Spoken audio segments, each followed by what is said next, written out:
as Damar Hamlin suffered cardiac arrest in the first quarter. And we saw that raw emotion from the players as he fought for his life on the field. Well, tonight, he remains in a critical condition in Cincinnati. Now, we've learned that that game will not resume at any point this week, but we do want to talk about the response by team staff on the sidelines and how that could have saved his life.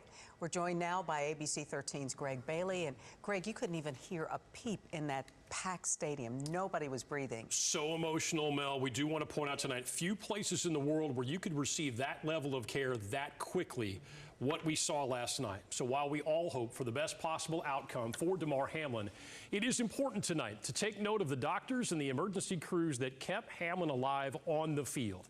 Every move carefully planned and orchestrated long before Hamlin collapsed. Just seconds after Hamlin fell to the turf, you can see that combination of doctors and trainers rush to his side. As part of the standard NFL procedure, a cardiac physician is now part of a 30-person crew of healthcare providers that staff every NFL game. You could also see communication to get an ambulance on the field started in a matter of seconds.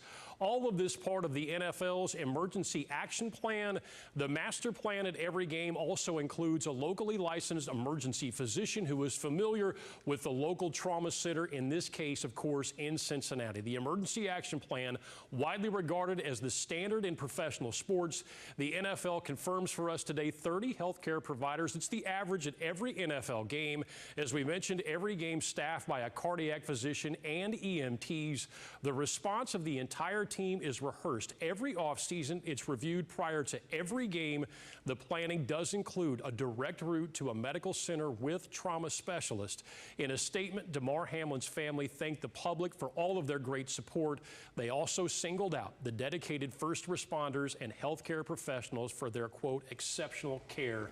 Again, everyone hoping for the very best. Absolutely. That care is so vital to giving him every chance at a recovery. Yeah, absolutely. Our hearts just go out to the family and all of his teammates and the fans. It really was an unbelievable night, but so grateful that they were able to get him to the hospital. Absolutely, Mel. Yeah. All right, Greg, thank you. Well, last night's horrifying injury on the field is something I spoke about with ABC's chief medical correspondent, Dr. Jennifer Ashton. What do we know at this point about what happened and how critical are the next 24 to 48 hours? Well, Melanie, first, Happy New Year. It's good to see you again. I think you mentioned a really important word, speculation. There's more we don't know at this time than what we do know.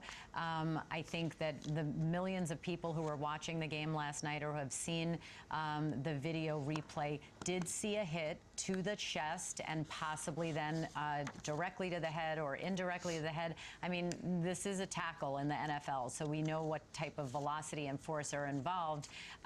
And then we saw him collapse. I think when you talk about the possible causes, you have to go down everything on that list that any doctor is thinking about right now, whether it's primarily cardiac, and that could be a blow to the chest, that could be an arrhythmia or a regular heartbeat, that could be something vascular dealing with an artery in the chest, the brain, or the neck, or it could be something neurologic.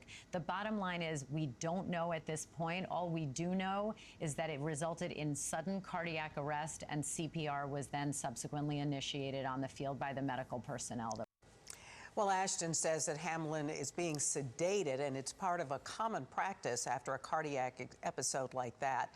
He's also intubated, and that's done to help protect the airways of the patient as well as helping their body to reset after going through that kind of trauma. Obviously, we will continue to follow this and bring you the latest.